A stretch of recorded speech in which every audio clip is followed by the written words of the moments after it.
Anything you say can now be recorded and be incriminating against you in a court of law.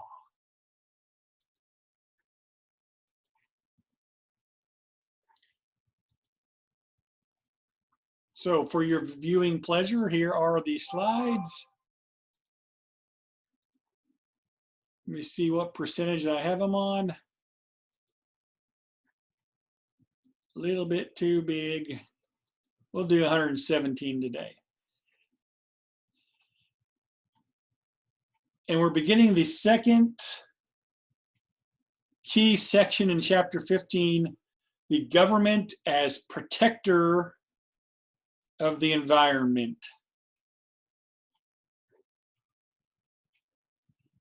Captain Planet, he's our man. All right. Friday, we talked about the government being a regulator of the economy. The government wants to basically,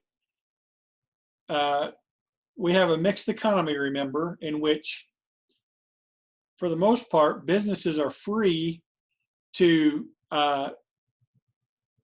conduct their business, how they produce products, their trading, and they're making those things available to the consumer public. Consumers are free to go to a store, and if they see something they like but they think the price is too high, they can try another store and see if they can get it a little cheaper. This is a free economy, a free market. But it's also mixed in the sense that the government does make sure there are regulations so that businesses don't take advantage of consumers and charge really high prices, and they don't produce garbage products that fall apart, so on and so forth. And the goal is to streamline the economy so that maximum benefit, right? This is efficiency and equity, is experienced by both the producers, the businesses of the producers of goods, businesses, and the consumers. But as we get into this section about the government being a protector of the environment, we are getting into this because there are what are called externalities when it comes to the economy. And if you want to follow along, this is beginning on the bottom of page 455. Externalities are costs that the businesses don't pay. The consumers don't pay for these costs. Usually it's the American society as a whole that pays for these costs. We're talking about things like a factory producing, let's take an auto factory. Let's take an auto factory in Detroit producing cars. And from those factories, if you're driving down the interstate into Detroit, you can see billows of smoke or smog coming out of the smokestacks. This is an externality. This is smog being released into the environment. And it will affect air quality. And it could be a detriment to certain kinds of birds or butterflies or whatever. Or you might have another factory that's right by a river. And for years, they have been letting their waste drain into the river. And this waste that goes into the river kills aquatic life. And this river is close to an ocean, and it drains into an ocean close to a beach where people swim. And so these are externalities. These are things that cost society, but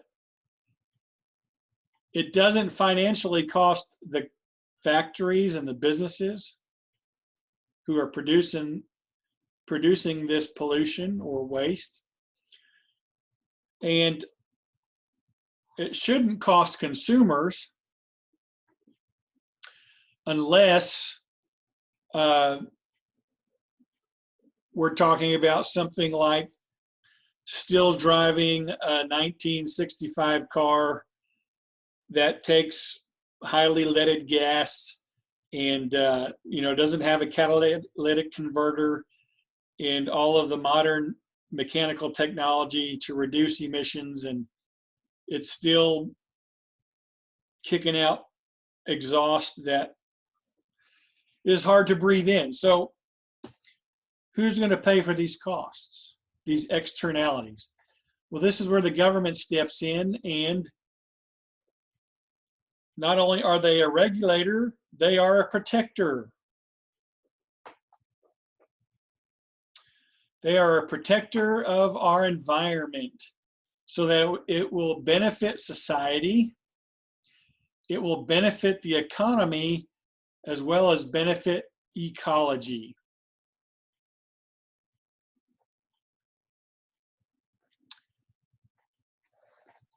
And I forgot, I had a slide on externalities.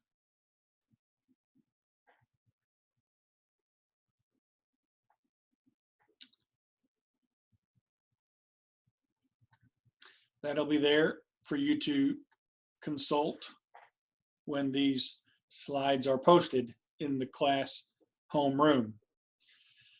So the first aspect of the government being a protector is protecting the environment. In 1970, a bureaucratic agency was formed called the Environmental Protection Agency. 1970, 50 years ago. If you're taking notes or you have your notebook open, this is on page 456. Put a star by it, circle it, highlight it, write a note. This will be on the exam. The Environmental Protection Agency, the EPA, formed in 1970 to not just protect the environment, but to,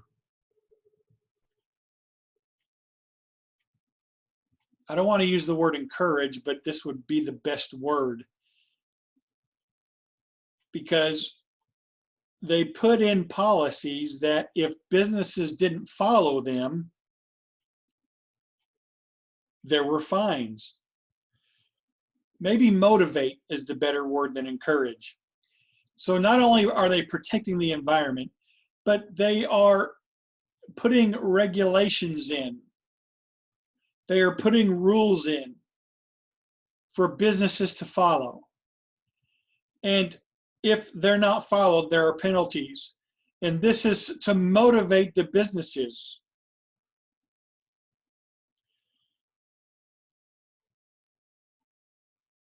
To be a part of protecting the environment.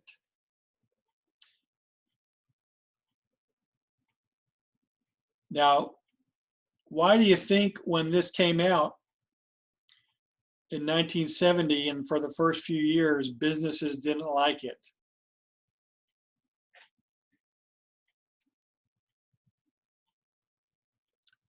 What would be your answer to that? Why were businesses upset about this?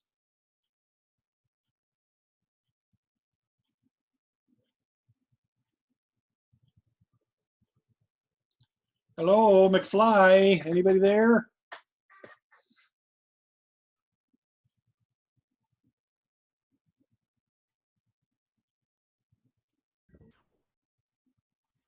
Can you repeat the context of that question? Yeah. So the government establishes the Environmental Protection Agency. This agency starts to um, implement regulations and rules for businesses. And if they don't follow these rules, as far as, trying to cut down on pollution and waste, there's going to be fines so that businesses will be a part of protecting the environment. But when it first came out, a lot of businesses were not happy about it. Why do you think that is? Because it costed them more money. That's right. Yeah.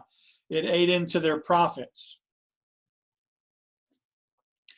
And businesses exist to make money. I had a great high school history teacher. Even though he was a basketball coach, he was still a good teacher of history. I thought he was, because I'm going to share something with you that he said. Although I don't think it's original with him. I think you've probably heard it. If not, you will. But money is what makes the world go round. And businesses are in business to make money.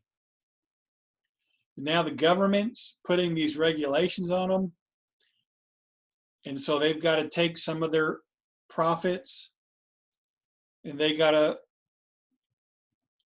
work to become more efficient, to cut down on pollution, to cut down on toxic waste, and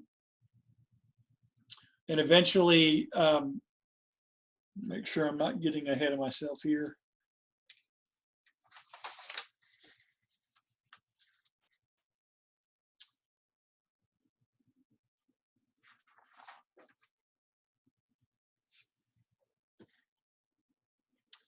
Well, just a little bit, but that's okay. They've got to produce safer working environments to keep their employees safe. But that's more on the issue of labor, not environment. So the EPA, there's their official symbol, 1970. You can see that the scope of their protection is, we could say, earth, wind, and H2O instead of fire. How many of you know that there was a band called Earth, Wind, Fire?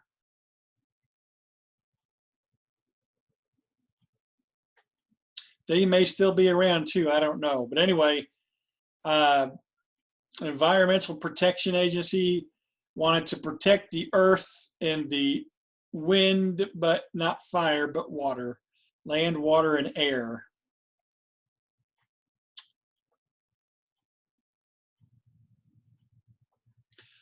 And we like that, don't we? We like having clean land. We don't want to see all kinds of litter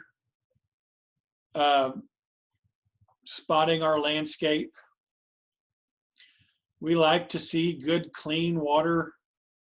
We like to see blue lakes. Now, if you're from central Oklahoma like me, we have red water because we have red clay in central Oklahoma. And we want to have clean air. We don't want to breathe in the smog. Did any of you see the picture of LA like 2 months into the COVID-19 pandemic back in May? From March to May, they showed two pictures side by side. They showed the picture of LA in March, and then they showed the picture in May.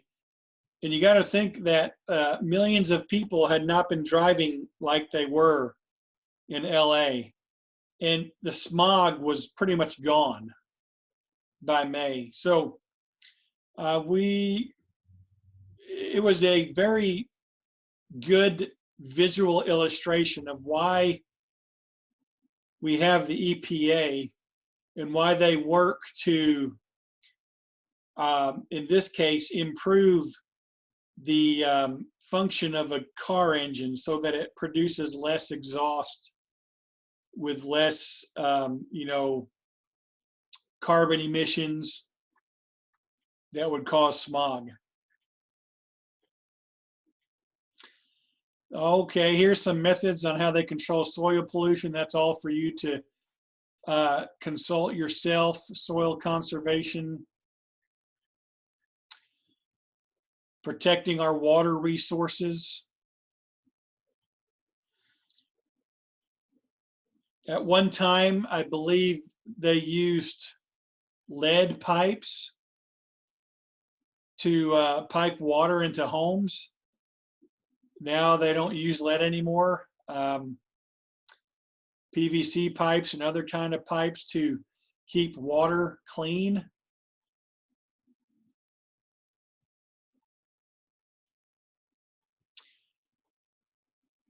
Next time you use the bathroom, you can probably see some print on the toilet that says so many gallons or so many liters per flush. They're trying to save water by using less water whenever we flush.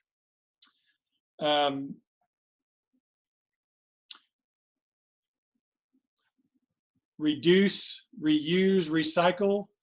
This is what the government promotes as far as protecting our water resources.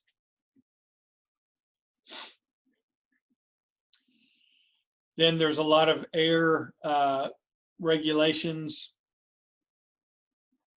that have to do with cooling and heating our homes, air conditioning units, less deforestation so that there's more trees and to produce, gosh, it's been so many years since I was in 5th grade science, but anyway, photosynthesis, right? Produces clean air. Cutting down on carbon emissions. So these slides will all be available. Just they're extras for you to look at. But for the test, you'll want to know that the EPA was formed in 1970. Then the next section is about global warming and energy policy, where these things, where this falls into.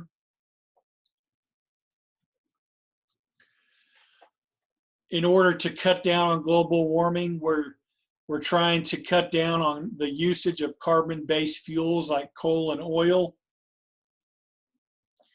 Trying to cut down on greenhouse gas emissions.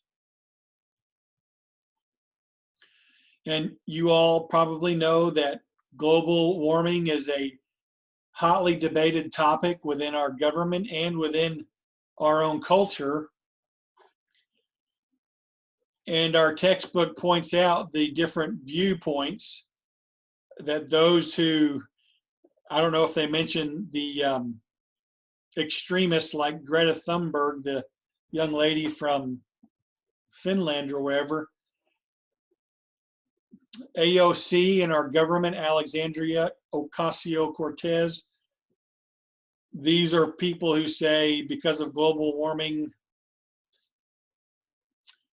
we're going to, our planet's going to be destroyed in 12 years or something like that. That's pretty extreme.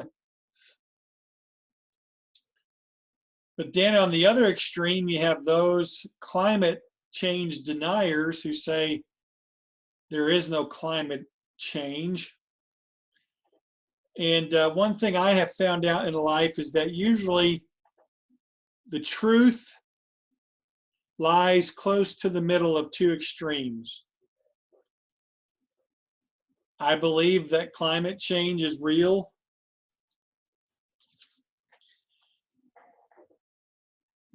Although I believe that it's mostly a natural thing that has happened throughout the Earth's history.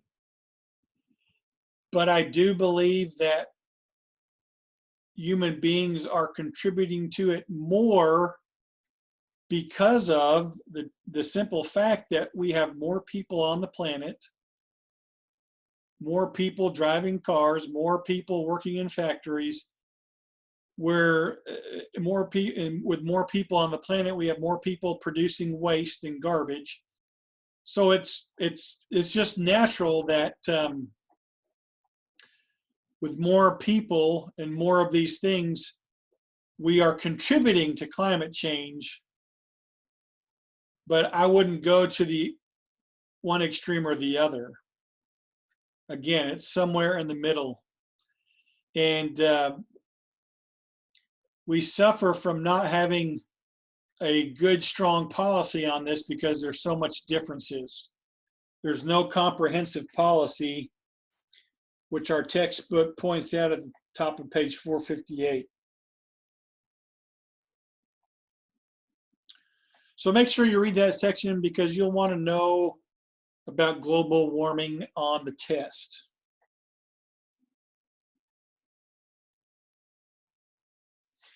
Any questions on that second section before we move to the third one, which begins on the bottom of page 458?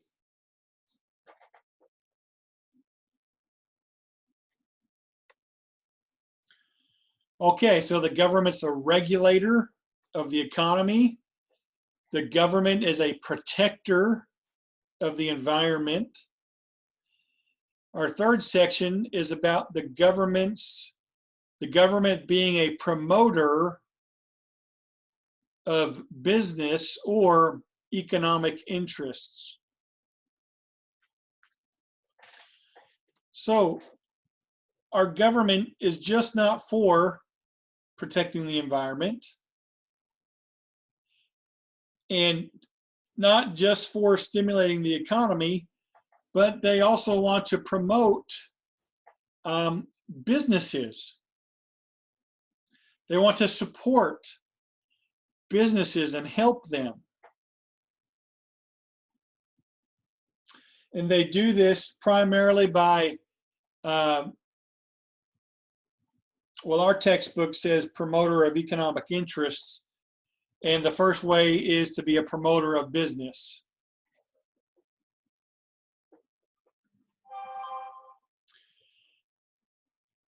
There are not a lot of regulations.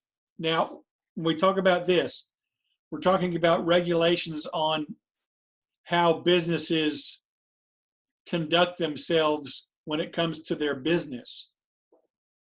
We're not talking about the regulations that they have to follow in order to protect the environment. But when it comes to how the businesses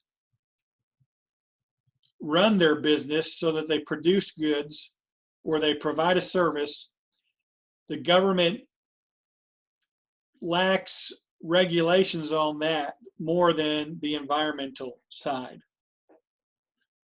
Rather, what the government does is they provide loans to businesses to help them. They offer tax breaks or tax incentives. This is all to help businesses thrive and do well.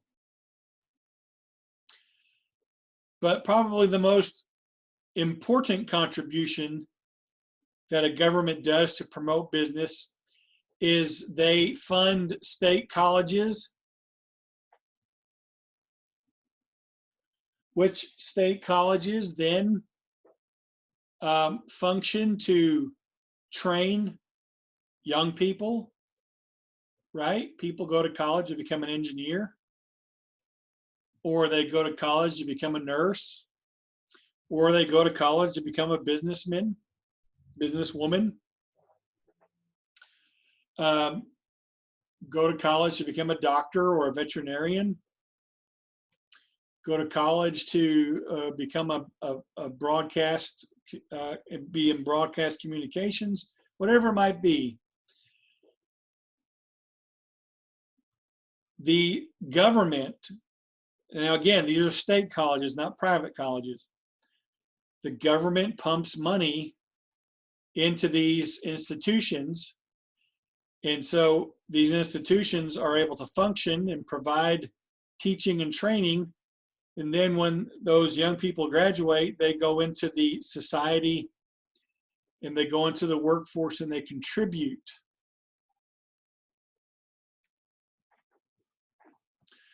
The government provides infrastructure.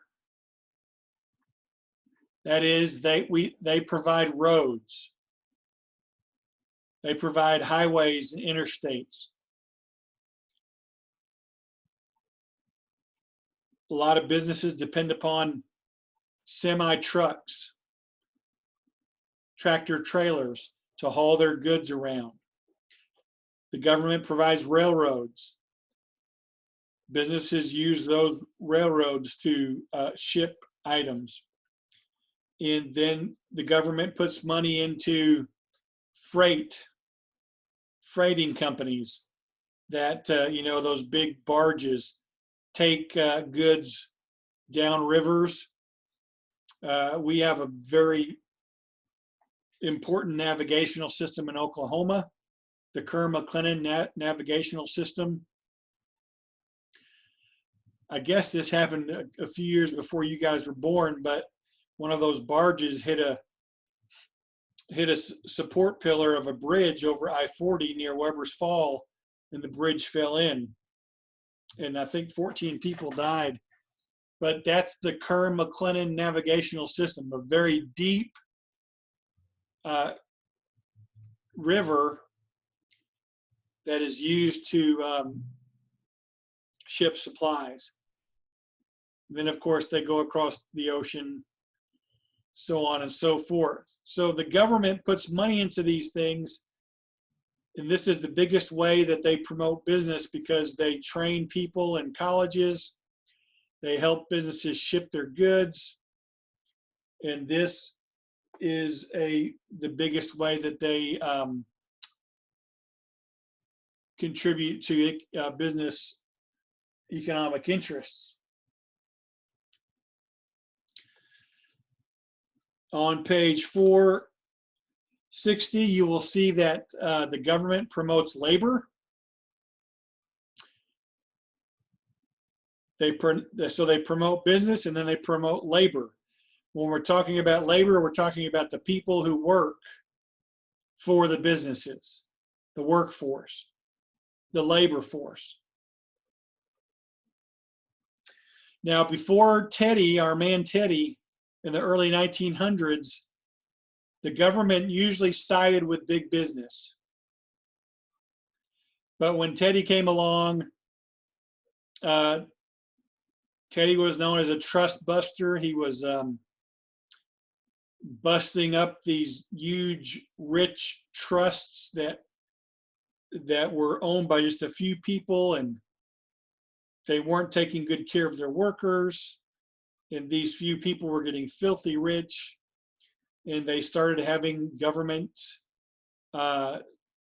involvement. They had regulations that were to protect and promote labor. And things really took off during the second Roosevelt president, FDR, with his programs in the 1930s because of the Great Depression. You will want to know, for example, on page 460, the National Labor Relations Act of 1935. Know that act, because it gave workers the right to start having collective bargaining, and businesses could no longer disrupt union meetings and activities. The government also implemented a minimum wage. They also implemented a maximum hour work week.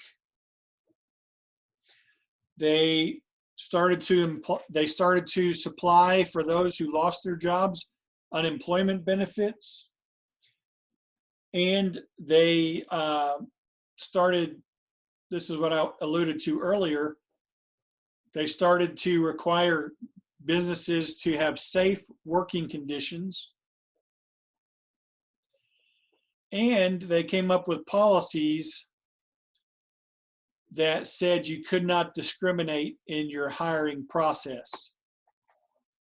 You could not exclude somebody from working for you based on their sex or their gender, I guess, their gender, their race, their religion, so on and so forth. So that was how they promoted labor and still do today. And then they are a promoter of agriculture.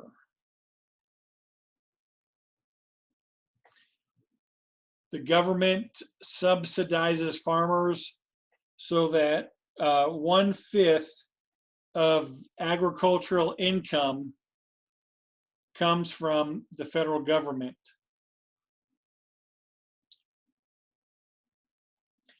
Farmers need aid because things like droughts or floods can affect crops. Maybe the North American weevil was exceptionally damaging this year to the wheat crop. You know, insect damage, other environmental issues that can hurt agricultural production. Maybe there was a parasite that affected the cattle industry one year. So the government has a role in agriculture, and they pump a lot of money into farm aid.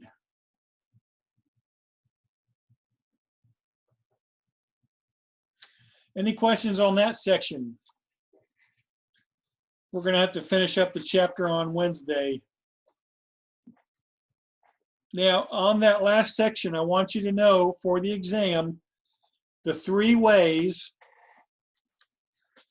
that the government is a promoter of economic interests.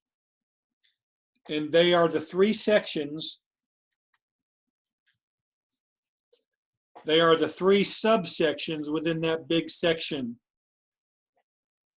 The government is a promoter of economic interests by promoting business, promoting labor, and promoting agriculture. So make sure you know those 3 ways that they promote economic interests. So any questions?